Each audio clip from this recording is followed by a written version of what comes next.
Here at Borrowed Kitchen, we love a holiday. Does February 29th count? Well, according to the calendar, it does. Calvin spread his fingers wide, extending his left palm towards the afternoon sky. He fixed his hand upon the sun and then closed it tightly into a fist. He shut his eyes, took a deep breath, and willed his mind's eye to believe that he held the sun in his hand. His right arm punched away from his chest like a coiled snake. Then Calvin shouted, "Incinero!" Small tendrils of smoke wafted from his fingertips. Calvin let out a deep sigh, shaking his head. He peered around the courtyard and watched in dismay as the other wizards threw fireballs the size of pumpkins from their hands. Despair clutched at his heart, which didn't seem fair considering the circumstances. Why was feeling sorry for himself the only thing that he was good at? Again, Calvin, feel the thun burning in your hands. Let's face it, Master Drake, I'm hopeless. You know it, and I... There was a sharp whoosh, followed by a loud crack. Ow! What'd you do that for? I told you countless times, Calvin. My staff is made of the finest wood. I do not know why you insist on testing its limits. Calvin rubbed the lump growing on his head and wondered, as he always did when this happened, why a master wizard would stoop so low as to utilize physical attacks. Sensing his thoughts, Master Drake smiled wickedly. Any wizard worth his thought can block a spell. A deftly swung stick, however. Well, that. Much harder. Now, again. Calvin groaned and then extended his hand towards the sun once more. As usual, nothing that was supposed to happen, happened. Smoke drifted weakly from his fingertips. If he couldn't even master the fireball, what was the point in trying? Nobody was looking for a wizard capable of casting listless smoke in their party. At the rate he was going, he may as well be a bard. Half of the magical community was already laughing at him, so he had that going for him. Sure, he hadn't quite worked out the whole charisma angle, but it had to be easier than throwing fireballs. Again! Master Drake barked. Later that night, Calvin sat on his bed alone in his quarters. He stared down at his hand, shaking his head in disgust. I just don't understand. Why won't you just throw fire? I've read every book in this place. I've practiced harder than anybody here, but you still won't do it. Like, what's the point? You could try cutting me off. Perhaps that would help. Calvin nearly jumped out of his robe. He stood looking around the room frantically. This isn't funny, Master Drake. I know it's you. Pfft, Master Drake. The only thing that man is a master of is denial. Who said that?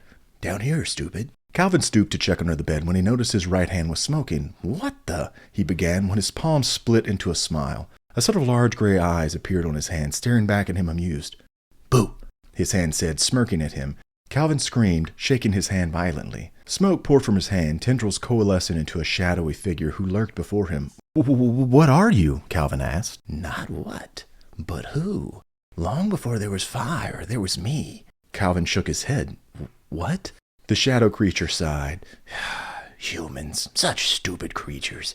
You think because you rub two sticks together that you create fire, and yet the smoke heralds the arrival of the flame. That is me.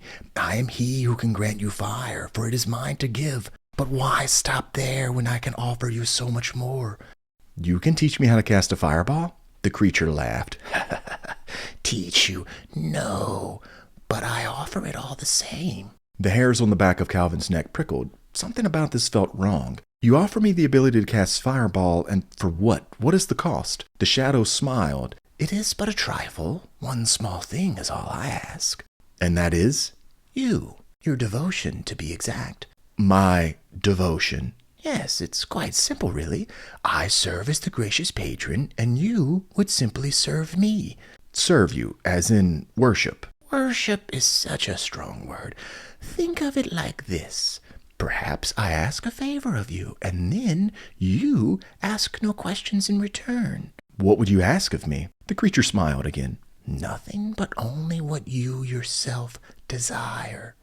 So, you're saying I wouldn't have to do anything that I didn't want to do? Precisely. And you'll grant me the ability to throw fireballs? Yes, that and so much more. In the end, greed won. Okay, deal, Calvin said. Shake on it. Calvin did, and the moment their hands touched, the creature vanished. The room was consumed with white-hot light as a small fireball, 10 times brighter than the sun, spun in Calvin's hand. He began to laugh uncontrollably. The world was going to remember Calvin Endar. He was going to make sure of that. They'd need tomes to tell his story when he was finished with him. Hell, they'd probably even give him a day. One every 4 years, at least. Wait, was that story supposed to be about leap year? I mean, maybe. All I can say for certain is that this chili is certainly worthy of eating more than once every 4 years. I mean, come on. Would I lie to you?